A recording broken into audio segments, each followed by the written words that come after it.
सुअर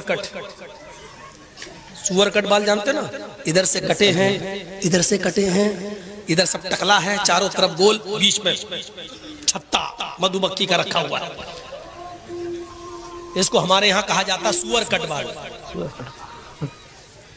कौन कौन से बाल चलने लगे, अल्लाह रहम करे। और जाने पता नहीं कौन से हिजड़े निकाला होगा ये बाल, उनके नक्शे कदम पे हम चल रहे हैं। कौन सी इधर बाल साफ, देख के कसम खुदा की घिन आती है, अल्लाह इसके पास हम बैठे कैसे हैं। इधर से टकला बना, इधर से टकला, चारों तरफ से गंजा दिख रहा, ऊपर छत्ता रखा हुआ है, लगता है जैसे टुल्लू पंप चल रहा। अजीब हालत बना ली लोगों ने फैशन के नाम पे।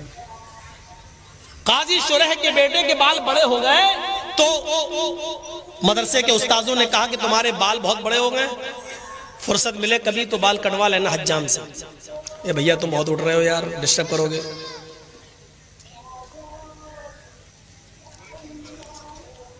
तो बेटे ने कहा ठीक है, काजी शुरह का बेटा कहा ठीक है। एक दिन उसको फुर्सत मिली तो निकल गया। उसने सोचा बाल कटवा के जल्दी आ जाता हूं, लेकिन हज्जाम ने उसको दुकान पे बिठा लिया, बेटे बैठ जाओ, एक आदमी के बाल काटने के बाद तुम्हारा नंबर आ जाएगा। इत्तेफाक देखिए, जैसे वो आदमी उठा इनका नंबर आया, काजी शुरह के बेटे का नंबर आया, वैसी अजान होने लगी मस्जिद। लेकिन उसने बाल काटना शुरू कर दिए थे। अच्छा, उस जमाने में घड़ियां भी नहीं थी कि देख ले चाचा चल मैं नमाज के बाद आऊंगा, अंदाजा ही नहीं हो पाया। बाल कटना शुरू, इधर अजान शुरू। जब तक बाल कटे तब तक जमात खत्म। काजी शुरह का बेटा बाल बनवाने के बाद, हजामत करवाने के बाद जब मदरसे आता है, क्या देखता है कि जमात खत्म हो चुकी है। उसने वुजू बनाया और मस्जिद के अंदर अकेले नमाज पढ़ लिया। नमाज पढ़ा अकेले, सूरज भी गुरूब नहीं हुआ था, थोड़ी सी देर हुई थी बस, अकेले नमाज पढ़ लिया, लेकिन जमात छूट गई। मदरसे के असातिज़ा ने पूछा कि तुम कहां थे, उसने कहा बाल बनवाने में देर हो गई। मदरसे के असातिज़ा ने इसको उज़्र नहीं समझा, नहीं ये कोई उज़्र नहीं है, तो तुम्हें सजा क्या दी जाए। सजा के लिए तुम्हारे बाप को ही लेटर लिखता हूं, शहर के काजी हैं, सबसे बड़े जज है, देखे तुम्हारे बाप तुम्हारे बारे में क्या फैसला सुनाते हैं।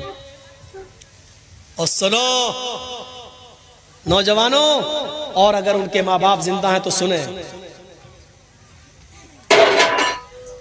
मुकदमा हजरत शुरह की अदालत में आता है, काजी साहब आपके बेटे ने ऐसे वक्त में बाल कटवाए कि असर की अजान होने लगी। आपका बेटा जब बाल बनवाने के बाद मदरसे में आया तो जमात हो चुकी थी, उसने बाद में नमाज पढ़ ली। आप खुद फैसला कीजिए कि जमात छोड़ने की सजा उसको क्या दी जाए। काजी शुरह ने उस लेटर के पीछे एक फैसला लिख दिया और अपने कासिद, अपने एलची के जरिए एक मोटा डंडा देकर भेजा। मोटा डंडा उस कासिद ने मदरसे के उस्ताद को दे दिया, जो हेड मास्टर था, जो प्रिंसिपल था उसको दे दिया, लीजिए। और लेटर में सजा लिखी हुई है। खत पढ़ता है मदरसे का प्रिंसिपल, तो उसमें लिखा हुआ है, आए प्रिंसिपल साहब,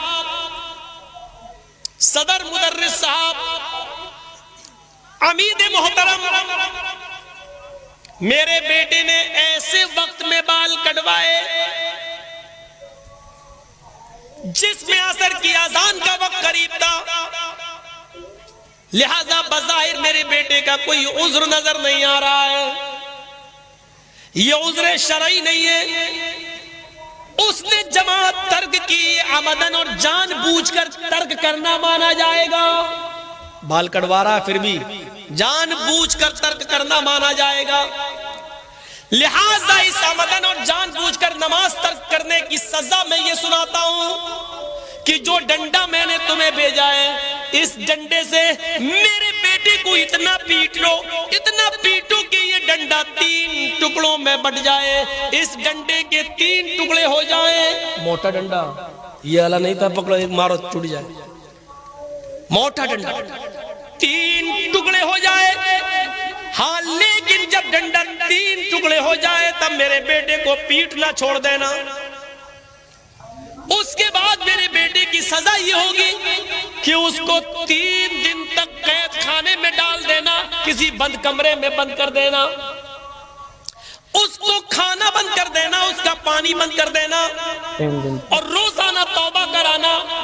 अगर वो तुम सबके सामने इकरार कर ले कि आज के बाद मैं जमात को कभी कदम जानबूझकर नहीं छोड़ूंगा, मैं अल्लाह से तौबा करता हूं कि मुझसे गलती हो गई, वो मेरे गुनाह को माफ कर दे, अगर वो इस बात का इकरार कर ले तो 3 दिन के बाद मेरे बेटे को छोड़ देना और उसके बाद मदरसे में उसको पढ़ाना और लिखाना शुरू कर देना। लेकिन अगर 3 दिन भी भूखा प्यासा रहने के बाद भी वो तौबा ना करे और इस बात का इकरार ना करे तो उसको उस कमरे में उस वक्त तक बंद रखना जब तक कि वो भूख और प्यास की शिद्दत से मर न जाए।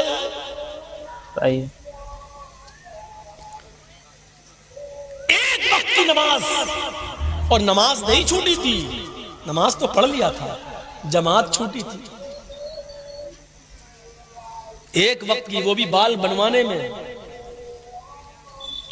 हम अपने गरीबानों में झांक कर देखें कि हमारी औलाद ये कौन सी नमाज है।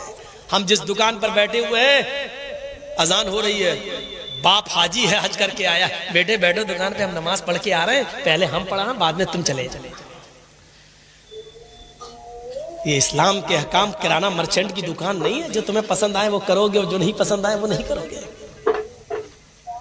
हाजी साहब जमात के साथ नमाज पढ़ रहे हैं और हाजी साहब का बेटा जमात छूटने के बाद मस्जिद में बाद में जाता और नमाज पढ़ता है। ये कौन सी जमात और कौन सा इस्लाम